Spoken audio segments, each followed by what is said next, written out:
Pourquoi les femmes sont-elles vénales? L'hypergamie en 3 secrets. Bonjour à toutes, bonjour à tous et bienvenue dans cette nouvelle vidéo. Je suis ravie de vous retrouver. J'espère que vous allez bien, j'espère que vous avez la forme aujourd'hui. Alors pour ceux qui ne me connaissent pas, bienvenue sur ma chaîne. Je suis Mélanie, je suis coach en développement personnel et experte en hypersensibilité pour vous aider à transformer cette sensibilité en super pouvoir pour que vous puissiez devenir, comme j'aime le dire, le super-héros de votre vie. C'est-à-dire une personne confiante en elle, épanouie, inspirante, mais surtout qui s'aime avant tout pour elle-même.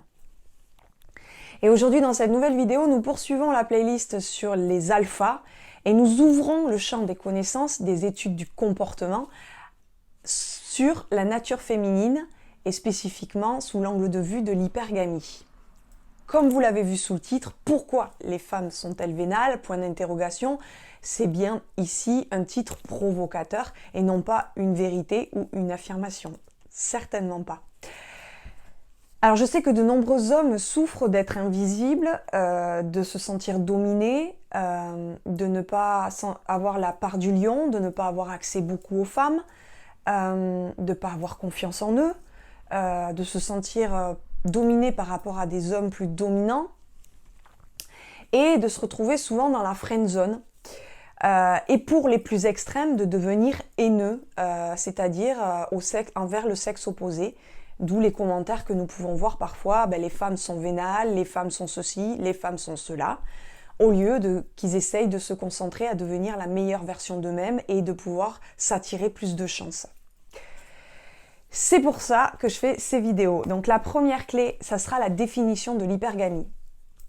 Alors, c'est ni plus ni moins le fait que les femmes désirent avoir une alliance ou se marier avec un homme ou des hommes de caste sociale plus élevée. Alors, je vous accroche en barre d'informations la précédente vidéo qui définit avec une plus grande définition l'hypergamie. Si vous souhaitez aller la visionner, je vous l'accroche en barre d'informations. Donc, contre toute attente, selon cette théorie de l'hypergamie, ce n'est pas l'argent dont les femmes voudraient, mais c'est la sécurité. Et c'est bien deux choses différentes. C'est-à-dire que selon l'hypergamie, la nature biologique de la femme est faite pour avoir des enfants, procréer. Et pour ce faire, en fait, elle rechercherait la sécurité, c'est-à-dire qu'elle n'est plus, pour caricaturer, à ne s'occuper des autres domaines, de tous les domaines de sa vie et de la vie, et plutôt réussir à être sereine et se concentrer et donner le meilleur à leur descendance et à sa descendance, en fait. Ok ? La deuxième clé que je voudrais vous transmettre, c'est on a des avantages et des inconvénients dans toutes les théories, même réductionnistes, même il y a des avantages du positif et du négatif partout. L'avantage cette fois-ci de l'hypergamie, de cette théorie, c'est que ça pousse les hommes à devenir la meilleure version d'eux-mêmes, de essayer d'être les meilleurs dans leur vie et d'essayer de se tirer vers le haut, de s'améliorer dans tous les domaines de leur vie pour apporter et offrir le meilleur, parce que d'abord ils sont travaillés sur eux, ils se sont posé les bonnes questions, ils essayent de devenir la meilleure version d'eux-mêmes, et c'est la pression faite de par les femmes, cette pression de sélection, les pousse, les motive. C'est un gain, une motivation à devenir la meilleure version d'eux-mêmes. Donc de faire du développement personnel. Si vous souhaitez aller plus loin et savoir comment vous développer, pouvoir affirmer votre caractère, pour pouvoir montrer de la virilité et non pas l'agressivité, ce qui est très confondu. Donc dans ces cas-là, je vous invite à remplir un sondage, le lien est en description et je vous ferai un bilan personnalisé offert. La troisième clé et dernière clé de cette vidéo, c'est l'inconvénient cette fois-ci de ce concept de l'hypergamie. La nature féminine expliquée sous l'angle de vue de l'hypergamie est réductionniste, elle est déterministe. C'est-à-dire que on explique les comportements sociaux selon l'angle de vue de la biologie, point barre. Les femmes sont là, en gros, pour caricaturer, pour enfanter, donc on va pas plus loin, c'est biologique, ce n'est pas leur faute, donc elles recherchent la sécurité, point.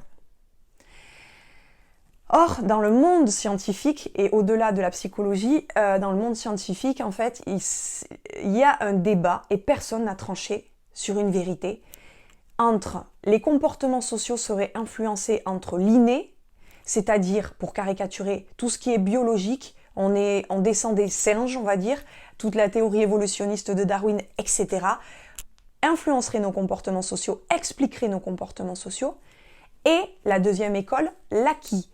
L'acquis, cette école-là dit, attention, les humains sont plus complexes que ça.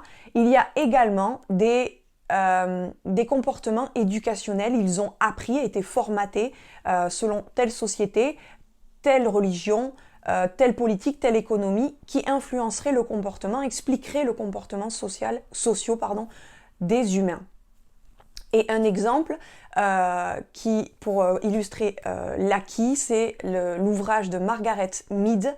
C'est un grand anthropologue du XXe siècle, américain, qui a fait un ouvrage en fait sur les mœurs et la sexualité dans les sociétés océaniennes, c'est-à-dire la société Nouvelle-Guinée et l'île Samoa. Et imaginez bien qu'il a fait, selon une étude descriptive, très scientifique et très détaillée de ces sociétés-là, et que le rôle des hommes et des femmes n'est pas du tout le même que le rôle des hommes et des femmes dans nos sociétés occidentales. Donc si réellement c'était que biologique, nos comportements, tout l'univers se comporterait de la même manière, on n'aurait pas des comportements différents selon telle société ou telle société. Donc je pense qu'il y a des choses bonnes à tirer et il y a des choses à prendre du recul. Donc voilà, j'espère, je vais vous répéter les 3 clés que je vous ai transmises. La première, c'est que l'hypergamie, la nature féminine serait expliquée sous le fait que la nature féminine est quelque part faite biologiquement pour avoir des enfants, et donc elle rechercherait des hommes d'une caste sociale plus élevée qu'elle. La deuxième clé, c'est l'avantage de l'hypergamie, c'est la motivation, la pression faite sélective de par les femmes pousserait les hommes à devenir des meilleures versions d'eux-mêmes. Et la troisième et dernière clé, c'est l'inconvénient de cette théorie, c'est le réductionnisme, les explications déterministes de nature innée, biologique, point barre. Et peut-être qu'il faut ouvrir le champ des possibles, il y a encore d'autres choses qui peuvent influencer. Voilà. J'espère que vous avez apprécié cette vidéo. C'est le bon moment, si vous ne l'avez pas fait, de cliquer sur le rectangle rouge s'abonner. Également, mettez-moi un petit pouce bleu et partagez cette vidéo en signe que vous appréciez le contenu de cette vidéo.